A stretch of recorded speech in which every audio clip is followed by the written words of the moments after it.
What happened when daytime TV hostess took things too far and Hollywood icon has had quite enough?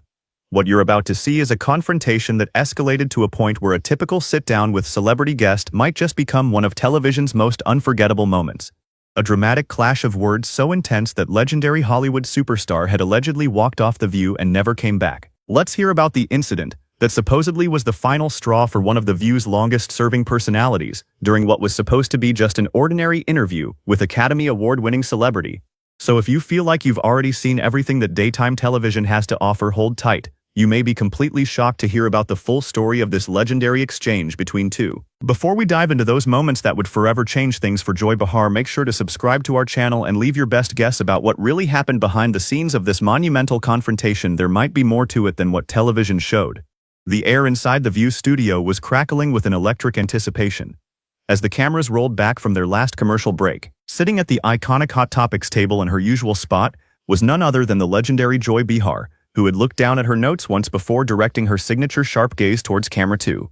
In that same familiar expression you could clearly see a well-known glimmer, one that longtime followers of The View recognized immediately. That spark meant only one thing. Joy was about to pose questions that absolutely everyone in the room was thinking about, and just didn't know how to ask. Welcome back to the show. The distinct New York City voice filled the space where she sat. I'm here with our special guest Kevin Spacey, who is here to discuss his upcoming independent film, Zup Wolbenjenes, she explained. Across the desk sat the Hollywood megastar Kevin Spacey, sitting calm and professional with a perfectly tailored charcoal suit on with his hands gracefully placed in his lap. Although his demeanor looked controlled, an underlying tension was apparent on his carefully made-up expression, one developed by years of dealing with the media scrutiny. It's good to be here, Joy. Thanks for having me, Kevin responded smoothly with not a hint of nervousness in his voice. It is always quite interesting being live television. He emphasized the word interesting ever so subtly, and a few in the audience shifted. Joy's pen tapped lightly on the top of her notebook, a steady sound and another well-known habit of the talk show hostess. When Joy tapped her pen and the other hosts shifted at the table, you knew one thing. The show was about to steer away from the polite niceties and go into uncharted and potentially controversial territory. So Joy began with a slight lilt in her tone. Given all the conversation around accountability in Hollywood these past few years, how would you personally define what redemption is? Her question landed like a stone in the stunned silence that followed. Though his jaw tightens almost imperceptibly in response, a composed Hollywood smile didn't waver. Well, Joy, I believe redemption is something we work towards with our choices, the Hollywood veteran replied calmly. It's about doing things, making positive contributions to the creative sphere, and focusing on the art that brought us together in the first place. But Joy wasn't done. But is it always that easy? She challenged, her voice now taking on an unmistakable bite. Is a simple choice the end of a particular story, or do people have the right to define their own redemptions in their personal space, or should others play a role in that? The dynamic inside the studio abruptly changed. A thick, unnatural quiet settled on the audience, and even other hosts on the panel looked around with furrowed brows, realizing the show was rapidly deviating from their prepared script. Kevin crossed his legs calmly and settled back into his seat, his serene expression never wavering. However, his gaze was now laser-focused on Behar. Balop. I believe Kevin countered deliberately. In this day and time, we all get an opportunity to reinvent ourselves. That's what I'm striving to do. Focus on the art that I care about. You know? But what about those whose careers were taken from them? Joy shot back, leaning forward intensely. Don't they deserve to do something other than sit back and take life sitting down? I find that's disrespectful, and I am asking about you, sir. What about you? And then things began to escalate.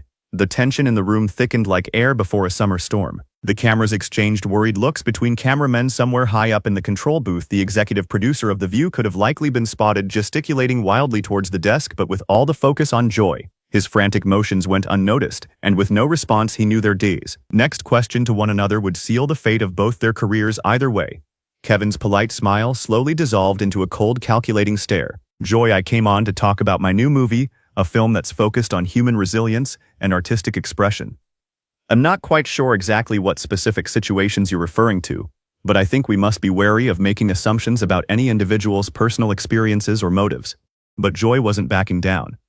If anything, his response seemed to push her even further. Oh, I'm not making assumptions, she retorted, her familiar confrontational edge now palpable. I am asking direct questions about accountability, a concept I feel is in distressingly short supply these days. particularly amongst those who clearly believe that their innate talent is sufficient to insulate them from the ramifications of their actions. The statement landed like a blow. Kevin's hands at rest in his lap clutched the armrests of the sofa until his knuckles were white. And when he replied, his tone had shifted. "Joy, I think we need to stop you right there," Kevin said, calm yet noticeably more firm. "You are making some exceptionally grave insinuations on live television, and you should tread very carefully as to the direction this discussion is taking." But Joy was all in. This was the in-your-face Joy, a side of her that had contributed to her reputation as one of the most controversial talk show hosts ever to grace daytime TV. She wouldn't flinch. "I am being careful, Kevin. I am being careful to ask the questions that must be asked, the questions that perhaps have been too uncomfortable for others to ask." Kevin raised an eyebrow slightly. Intimidated. He asked almost as if disbelieving what he'd heard. "Now that is an interesting vocabulary choice, Joy. Are you indicating that other interviewers have been intimidated by me?" "I am indicting it is about time somebody asked these hard questions without fear of anyone's feelings being injured," she fired back. "Perhaps it is about time someone said what everyone out here already is thinking." Then came the silence. Kevin didn't say a word for several seconds. He merely stared across the desk and allowed the air in the studio to grow heavier with the unspoken question hanging between them. His co-hosts, visibly stiff and unnerved, exchanged nervous glances over the tabletops, their comfortable smiles rapidly vanishing as they recognized the shift in the conversation. Even the audience felt it. Things were about to get, well, you get the picture. "I think a lot of people are wondering how someone could just walk back into the public's eye and expect everyone to behave as though nothing in the past has even happened," Joy said, the familiar confidence flowing into the silences. "I think people are asking how somebody just goes back to just moving on. People are asking if it's acceptable in our society just to leave the accountability of it behind. I'm certainly curious to see how that plays out, are you?" What happened next stunned the entire room. "Joy, let me ask you something," Kevin responded, every word measured and calculated like an attorney delivering a closing argument. "Are you sure you want to continue going down that path on live TV today? Because I promise you one thing. Once we jump off the cliff, there's no coming back, and frankly, I'm not sure you are prepared for where you'll land." The warning was explicit, even alarming. But Joy Behar wasn't the type to back down from a fight, especially when she felt she was speaking truth to power. She squared her shoulders, faced Kevin Behar squarely, and prepared to answer the ultimate question: push or retreat. If anything, the warnings have had the reverse effect. Now, instead of being intimidated into quiet compliance, Joy seems even more ready to steer the conversation into some very treacherous waters. "Are you threatening me, Kevin?" Joy demands, her voice cutting through the atmosphere that is rapidly heating up in the studio. "Because if you are, I think our viewers at home deserve to know exactly what kind of person we have dealing with here." "Threatening you, Joy?" Kevin replies to her with a quiet chuckle, and there is no trace of mirth in his eyes. "I am trying to save you from yourself. You're wandering into territory for which you are woefully unprepared, making unsubstantiated claims on national TV without fully appreciating the ramifications. But Joy is having none of it. The only repercussions I am worried about," she fires back, leaning forward in her chair, her gaze now fixed squarely on Kevin, "are when people refuse to address the truth of the matter. Some people believe they can walk their way out of any crisis with a few carefully tailored media appearances and a wave from the cameras, then go about their business as if it never happened. Well, and in your estimation, Joy," Kevin says suddenly and with a new quietness in his voice that has even the co-hosts looking anxious, "what do you perceive the matter to be? And what makes you think you know it intimately enough to discuss it on the evening news?" The questions transform the atmosphere. Whoopi is visibly mouthing a warning to Joy at that point and gesticulating subtly for her to back off, but Joy is completely locked on target.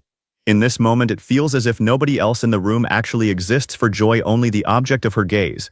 "I think there are people in positions of enormous power who have not been brought to task for things they should have been," Joy continues, her voice growing stronger. "And I think there are some of those same people trying to erase those activities from history." Kevin waits. He stares at Joy with an expression which is the opposite of being animated, a still unblinking study, before he finally responds. "Joy, you are treading on very dangerous ground. You conflate having a TV show with actually having power. You equate loudness with correctness. And you will soon learn the very important difference. Is that another threat?" Joy asks, her voice rising and filling the studio. "Because I have faced threats from people far more formidable than you, and I'm still here." "No, Joy," Kevin responds calmly, unflappable. "That isn't a threat, it's a promise. You wish to play this game? Fine, let us play it. But before we get to that, let's both clearly and unequivocally establish the boundaries." Complete and utter silence falls on the studio. Save for the almost imperceptible hum of the cameras whirring and capturing every word, every twitch, every flicker of emotion from both parties. There isn't so much as a rustle from crew members who appear frozen mid-task, their gazes locked on the live spectacle playing out before them. The interview has crossed a precipice that neither a member of the production nor Joy, and for that matter certainly not Kevin, saw coming. What boundaries? Joy says, and for the first time during this exchange, there is a very slight tremor in her voice. There's a hesitance which never previously entered into her presentation, something that is as jarring to the ears of all those in the studio audience as it clearly is to Kevin. Kevin breaks into a smile. This is not a friendly smile, though. It's the slow, measured, terrifying kind. The boundaries are that if you wish to talk about accountability, then perhaps you should first be willing to be held accountable yourself. If you want to discuss the actions of those in the past, perhaps it's time we discuss your actions too. Joy stops dead. Her jaw drops. My actions? She repeats, so utterly blindsided by Kevin's riposte that the word itself sounds like a foreign thing in her ears. And suddenly this is no longer about Kevin's history, it's about Joy's. It just hit me when you were sitting in that chair about to launch your every predictable attack, the same questions, the same tone of voice, you even have that trademark scrunched eyebrow. You always get this intense sort of look on your face like you're one molecule away from discovering the secret meaning of life when it comes to this type of interrogation. I chuckled, and now it was out of my control, and she noticed something about my expression she found to be suspect. What are you talking about? He asked. I am talking about, Kevin explained, taking advantage of the sudden surprise in her posture to regain my stride, the fact that you have dedicated your career to attacking, shaming, and undermining those of us who perhaps do not carry your influence and the media megaphone. I am talking about the many guests who have been forced to sit in this chair under the illusion they were here for an interview and instead were blindsided by accusations which frankly some, if not all of them, were not prepared to address in front of tens of thousands or indeed millions of people.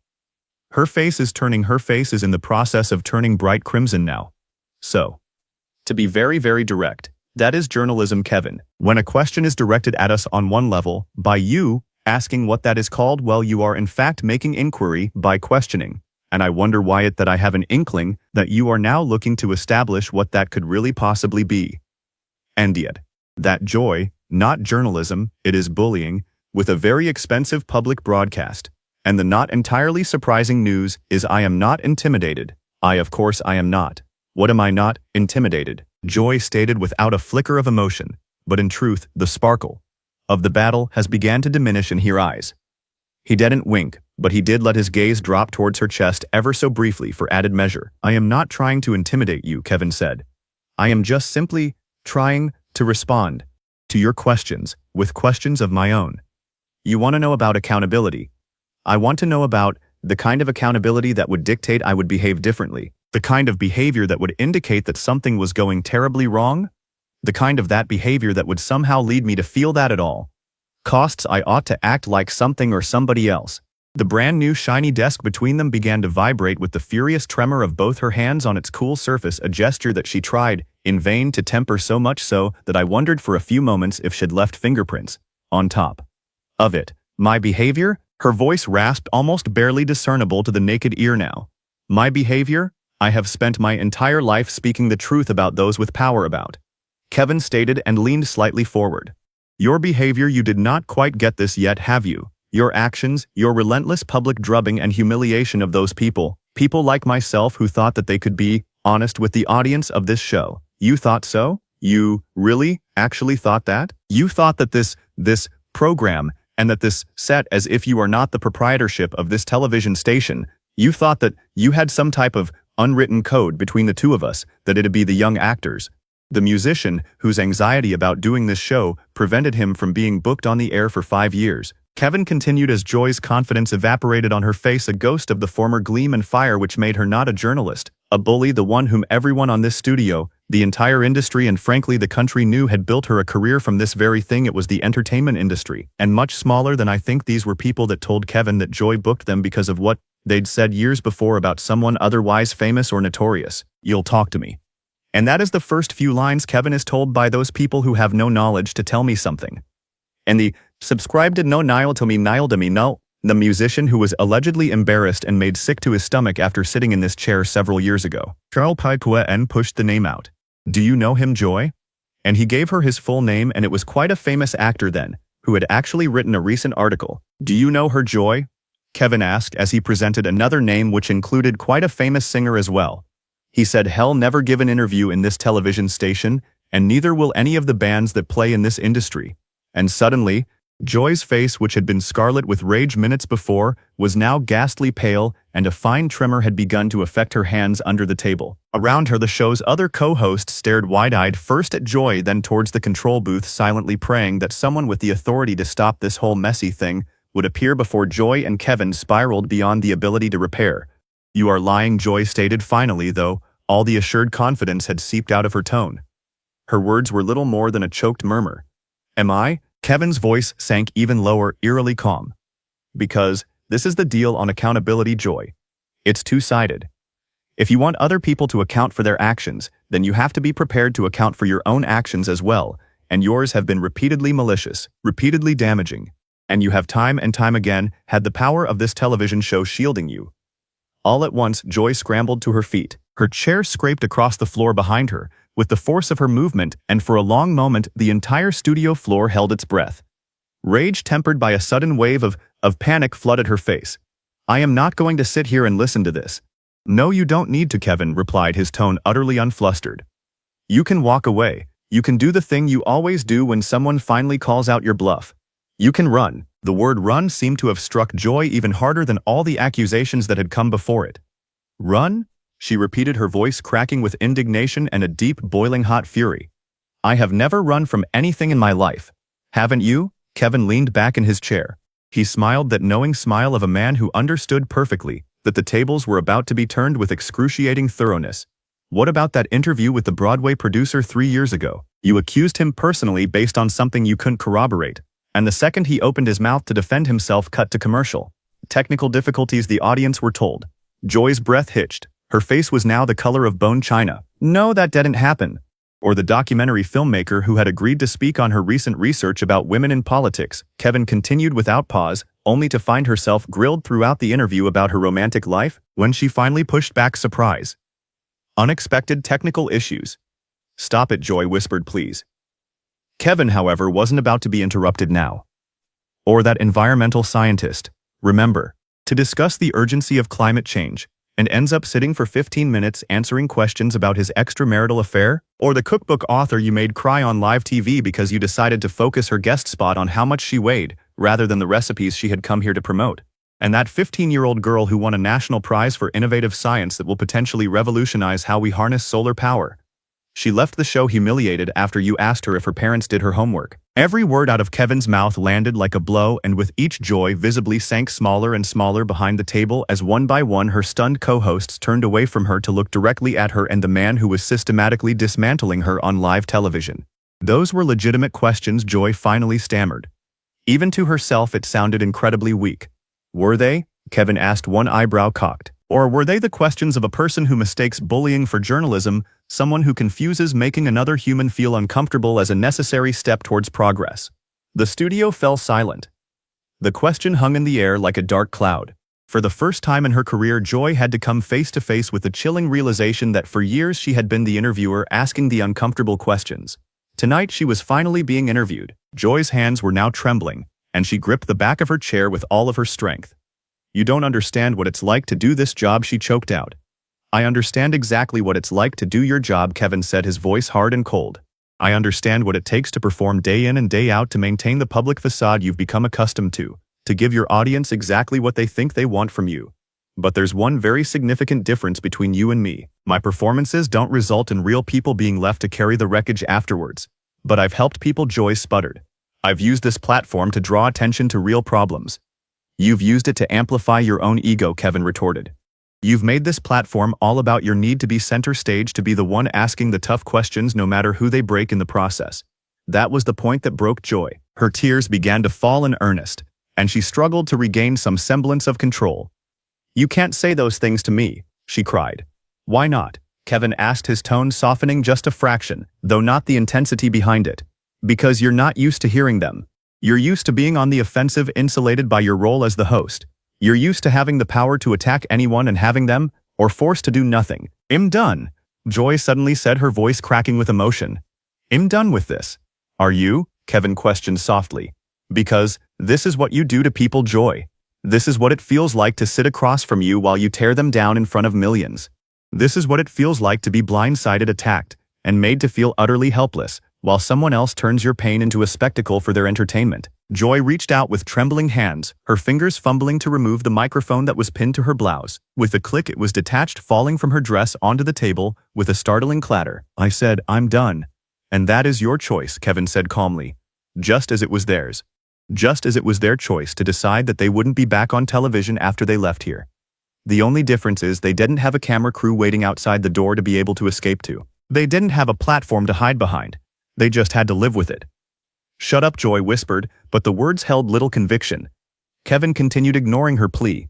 The young mother who came on here to promote her children's book and left second-guessing every parental choice she'd ever made because you insinuated she wasn't up to the task. The young war veteran who came on here to raise awareness for PTSD and found himself defending his own personal experiences instead of talking about his life's work and his advocacy efforts.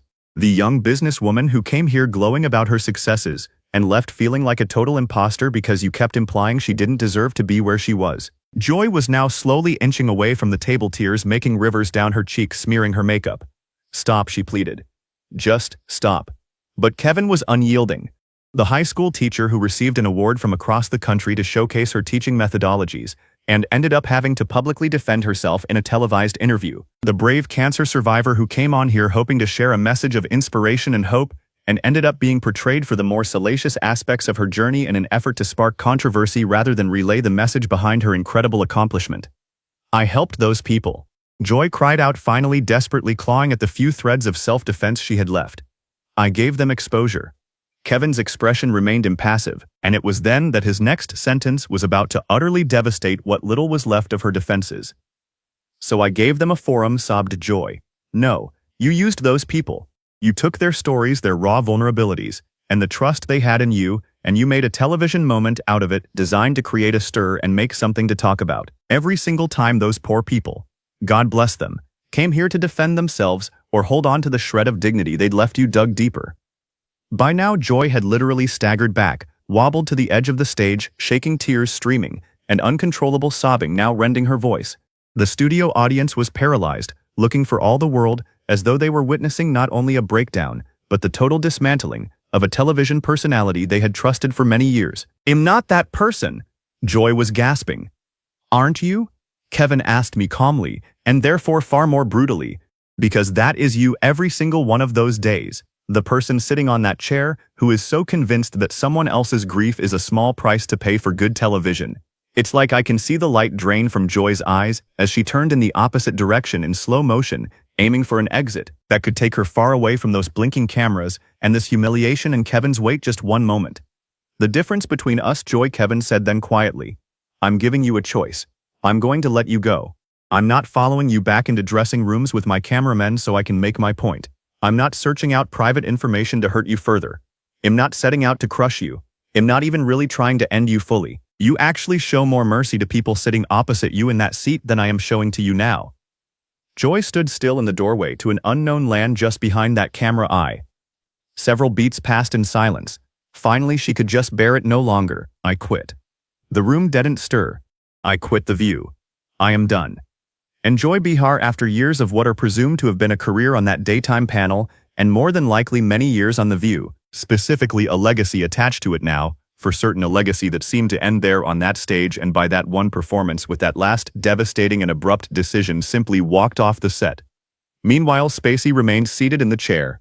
He looked straight at the camera, still smiling in such a way, that calm expression of a person as if he had just given the greatest performance of his career. "I think," he said into the lens without the slightest of smiles and without one moment's thought that was really exciting, "we should probably go to commercial."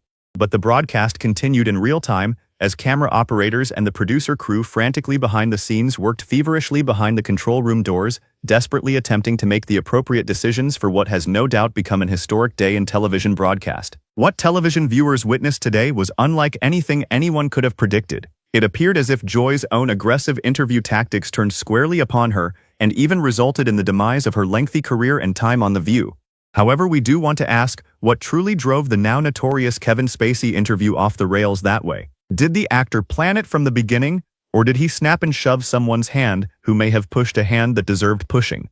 Make sure you subscribe to our channel And let us know in the comments section what you think was going on in Kevin Spacey's mind throughout this incredibly chaotic interaction, especially the part toward the end when everything escalated so far past the line. Because if you think that's how the story ends, wait until you see what you find out behind the curtain.